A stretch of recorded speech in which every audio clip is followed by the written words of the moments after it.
ज्यादती इकराम अली ने की। तो जब मुझे आसी आंटी का बड़ा बेटा, उसने मेरे साथ ज्यादती की। 3 लड़के और हैं। आसी आंटी का छोटा बेटा दिशान है, वो मेरी पुराना हाथ में मेरी वीडियोस वगैरह बनाता रहा। 5 भेड़िए मेरे लिए छोड़ के चली गई आसी आंटी। अब इस खतून को 5 लड़के ज्यादती का निशाना बनाते रहे हैं। वो आसिया नाम की आंटी थी, उन्होंने मुझे काम के बहाने घर बुलाया। जब मैं गई तो वहाँ पर आसिया आंटी नहीं थी। इकराम अली ने अंदर से कुंडी लगा दी, दरवाजे के आगे खड़े हो गए। मैंने कहा भाई ये क्या बदतमीजी है? उन्होंने कहा अभी बदतमीजी की नहीं, अभी बदतमीजी आपके साथ करनी है हमने। इकराम ने मेरे मुँह पर थप्पड़ मारे, जो मेरे कपड़े फाड़े, मुझे पुराना हाथ में कर दिए। शोर शराबा किया, चीखी जलाई, तेजाब पड़ा है, ये हम आपके ऊपर छिड़क के हम आपको आग लगा देंगे। सही रात उन्होंने मेरे साथ वो सलूक किया है सर, जो जानवरों से भी बेहतर सर। थाने जाते हैं सब इंस्पेक्टर वकार, अपने रूम में लेके जाते हैं, कहते हैं कि आप मेरा भी बिस्तरा गर्म करें। इंसाफ देने की बजाय फर्श पे लटाकर मुझे लित्रों से मारते रहे। अब मैं मुजरिम हूँ, मेरा मोबाइल भी छीन लिया गया, मेरी जेब से पैसे भी निकाल लिए गए, FIR काट कर मुझे सलाखों के पीछे बंद कर दिया गया। ये लोग खुद हफ्स के पुजारी हैं, इन लोगों ने हमें क्या इंसाफ देना है? 2022 के 7वें महीने की ये दरख्वास्त है और ये 2023 है। शर्म का मुकाम है उन अदारों के लिए, यकीन माने कि जिन पर ये एतमाद करके चलते हैं कि हमें शायद ये अदारे इंसाफ दे दें।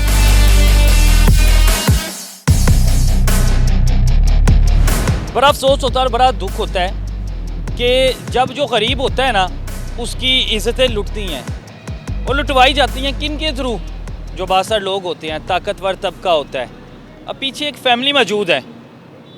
इस खतून को 1 साल हो गया कलप रही है, आज सड़क पे आ गया सबके सामने। या तो मैं किसी गाड़ी के नीचे आके मर जाऊं या अपने आप को पेट्रोल छिड़क के आग लगा लूँगी। मजबूर हो गया। जुल्म होता है किसी के साथ तो उनका एतमाद होता है कि जो कानूनी अदारे हैं ना, हमारे रियासती अदारे हैं, वो हमें इंसाफ देंगे।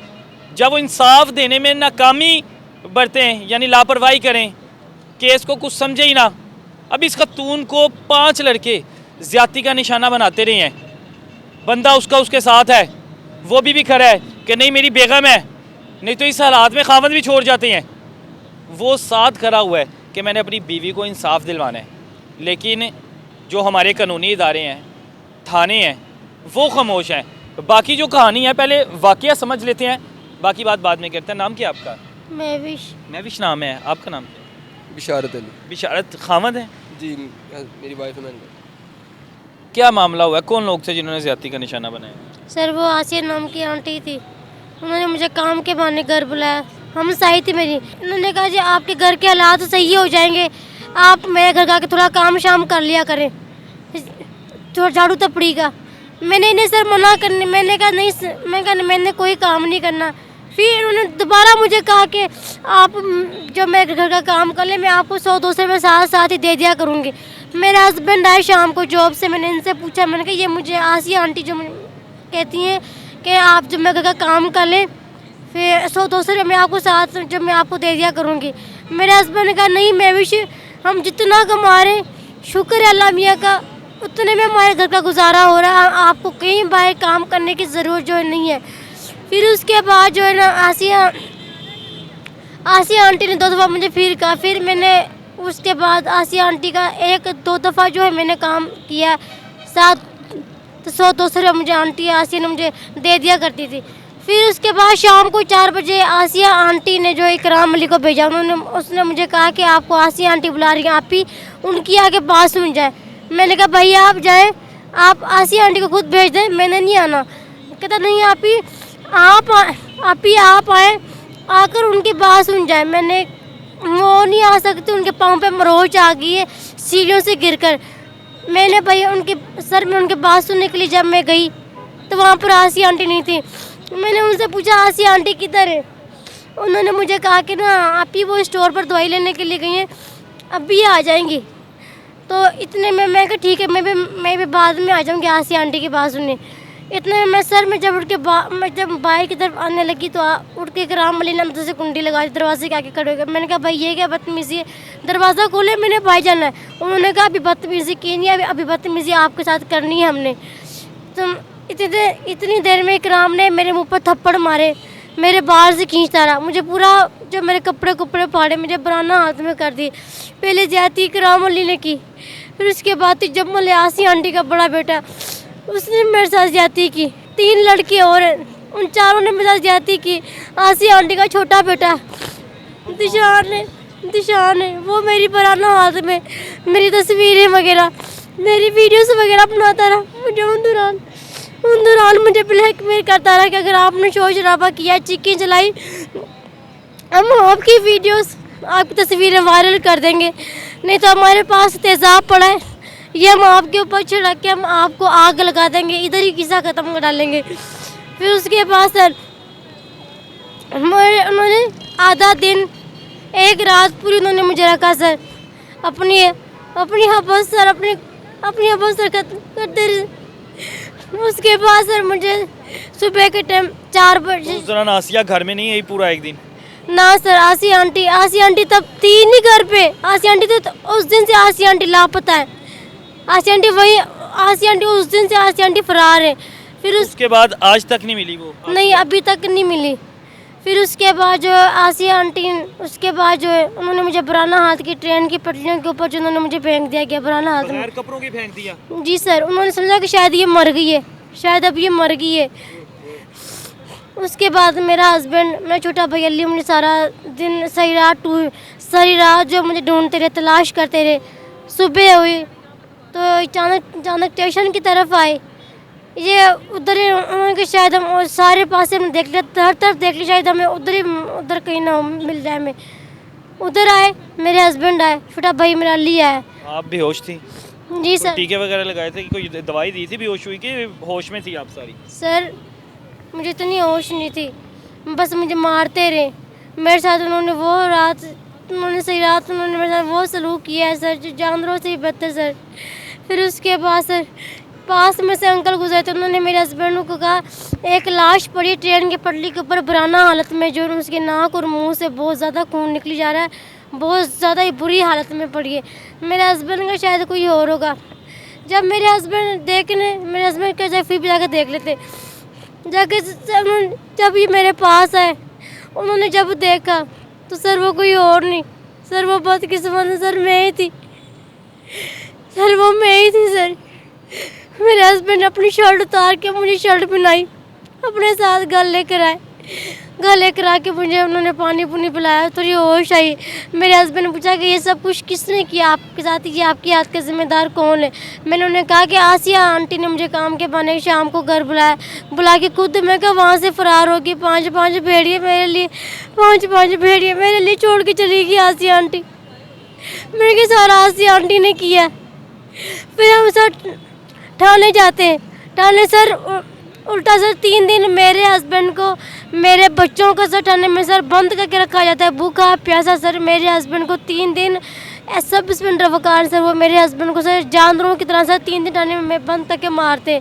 फिर उसके बाद जो मेरे बच्चों को भूखा प्यासा नीचे वाले पोर्शन में सर रखा जाता है रूम में। सर मुझे जो है सब इंस्पेक्टर अपने रूम में लेके जाते हैं, वो मुझे भी कहते हैं कि आप मेरा भी बिस्तरा गर्म करें। अल्लाह अकबर। ये सब इंस्पेक्टर कौन से थाने के थे? थाना कोटलब थाना। क्या नाम था उसका? सब इंस्पेक्टर वकार। हलफ दे सकती हो? 4 बच्चे हैं ना? 3 है मेरे। 3 बच्चे हैं? जी सर। उन बच्चों की कसम उठा के कह सकती हो कि जी सब सर। इंस्पेक्टर ने ये अल्फाज बोले थे? जी सर, मैं अपने बच्चों की कसम आके कहती हूँ। हम दरबार में जाने के लिए सर रात को भी हमारे घर मीडिया वाले आए। मैंने वो जो जान का बादशाह है, मैंने कुरान अपने हाथ में पकड़ा है। कुरान मैंने अपने हाथ पे पकड़ के मैंने बयान दिए। अब इत्थे हुण मैं गल की करा, वो जो मुहाफिज हैं जिनके पास लेके गई थी कि उन्होंने फड़ो, वो जेड़े हैवान है जो दरिंदे हैं, वो कह रही मैं अपने बच्चों की कसम खा लेती हूँ, मैं कुरान की कसम खा लेती हूँ। सब इंस्पेक्टर जो है जिसके पास मैं गई, जिसके पास मेरी तफ्तीश थी, उसने मुझे कहा कि तुम मेरा बिस्तरा गर्म करो। क्या कहानी है? कौन था ये दरिंदा सब इंस्पेक्टर पे पहले उन्हें कौन था?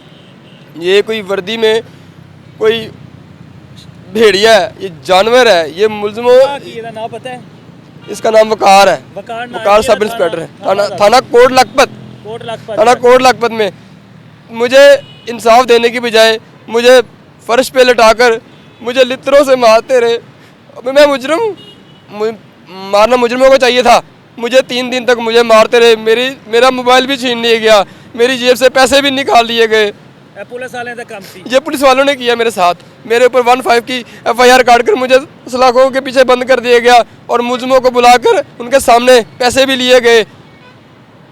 पैसे लेकर मेरी वाइफ को अपने कमरे में लेकर चला गया। इनके साथ वो जुल्म करता रहा जो उनके साथ पहले जुल्म हुआ। हाजी साहब इन्हां दी ना मैं इत्थे गल रोकना वा, इन्हां दी टिकटॉक बनवाओ अकाउंट, पॉजिटिव फेस विखाओ, मुस्बत फेस विखाओ पुलिस वालियां दा, यही दिखाना चाह रहे हैं ना आप लोग। और जो अंदर की भेड़ें हैं वो ये काम करती हैं। पिछले दिनों एक बंदा पकड़ा गया था, कौन कौन सी गाली थी जो उसने आपको नहीं थी दी, कहाँ से शुरू हुआ आपके पैदा होने से लेके और कब्र तक उसने खोद दी थी। और ये वो लोग हैं कि जब थानों में जाते हैं नशे की हालत में इन लोगों के साथ ये सलूक करते हैं। इस इंसाफ कितनी देर हो गई है थानू?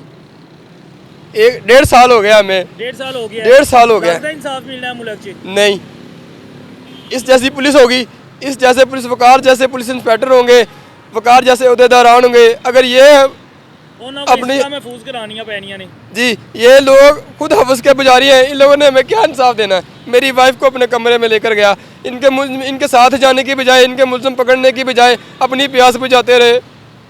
इस मेरी वाइफ के साथ, जिनके साथ 5 आदमियों ने इनकी ज़िंदगी बर्बाद कर दी, मेरे बच्चों की ज़िंदगी बर्बाद कर दी, हमें कहीं का नहीं छोड़ा, हमारे पास कुछ भी नहीं बचा। मेरी गल सुनो, CCP कोल गए, IG कोल गए, DIG कोल गए, हम लोग सबके पास जाते हैं, लेकिन हमें ना IG साहब के सामने पेश किया जाता है, ना हमें CCP साहब के सामने पेश किया जाता है। उनके नीचे जो अफसरान हैं, वो आला अफसरान हमें हमारे ऊपर प्रेशर डालते हैं, हमें गालियां देते हैं, हमें वहाँ पे जो है दबाया जाता है। फिर हमें दफ्तर से जो है कि ये कहकर जो है भेज दिया जाता है, आप जाएँ, हमने इसको मार कर दी, आपकी रिपोर्ट, इसको मार कर दिया, इसको मार कर दिया है। हमारी कोई नहीं सुन रहा, हम गरीबों की 2022 के 7वें महीने की ये दरख्वास्त है और ये 2023 है। शर्म का मुकाम है कि उन अदारों के लिए यकीन माने कि जिन पर ये एतमाद करके चलते हैं कि हमें शायद ये अदारे इंसाफ दे दें, लेकिन वो अदारे अगर इस तरह की हैवानियत इख्तियार करें, इस बीबी को हवस का निशाना बनाते हैं ना सब इंस्पेक्टर। अब शर्म का मुकाम है, यहाँ पे मैं अल्फाज क्या बोलूँ। IG साहब को इन्हें दिया तरीफ़ा सुन लो, वो तारीफ़ करते हैं कि जैसे ये कोई कश्मीर फतह करके आ जाते हैं। ये 5 दरिंदे हैं, ये वो इंसानी दरिंदे हैं जो कि हैवान की शक्ल इख्तियार कर चुके हैं। और ऐसे लोगों को यकीन माने माशरे में रहने का हक नहीं है। ये कल को किसी और बहू बेटी की इज़्ज़त उछाल देंगे, उसकी बर्बाद कर देंगे।